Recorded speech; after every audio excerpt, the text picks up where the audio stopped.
Που σου μικρή μου μέλισσα.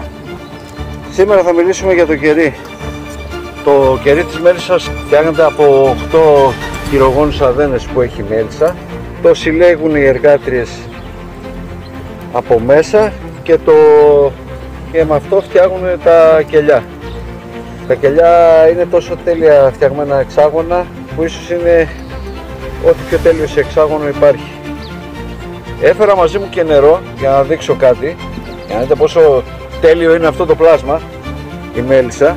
Δηλαδή εγώ θα πάρω εδώ πέρα το νερό, να το τελάρο μας, θα πάρω το νερό και θα το ρίξω σαν να είναι μέλι. Απλά το νερό είναι σε σχέση με το μέλι, είναι πιο ρευστό. Το γεμίζω παντού, θα πάει παντού. Λοιπόν,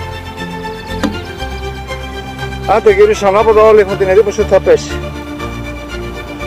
Έχω ρίξει σχεδόν ένα μπουκάλι και δεν πέφτει. Μένει μέσα.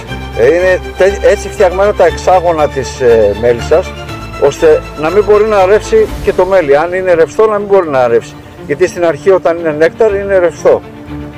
Οπότε φτιάχνονται με τέτοιο τρόπο τα εξάγωνα που δεν είναι εντελώς ευθεία, τα φτιάχνουν με τέτοιο τρόπο ώστε να μην μπορεί να ρεύσει τίποτα από μέσα.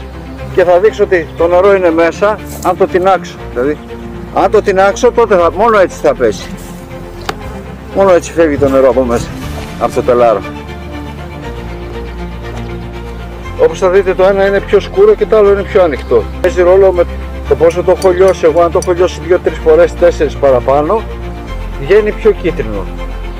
Το πιο σκούρο βγαίνει λόγω του ότι το μέλι έχει πρόπολη μέσα και διάφορες αραγύρες και μέλια και τέτοια. Αν δεν το βράσω πάρα πολύ και δεν τελειώσει εντελώς, θα μείνουν κάποια απολύματα και θα βγει πιο σκούρο.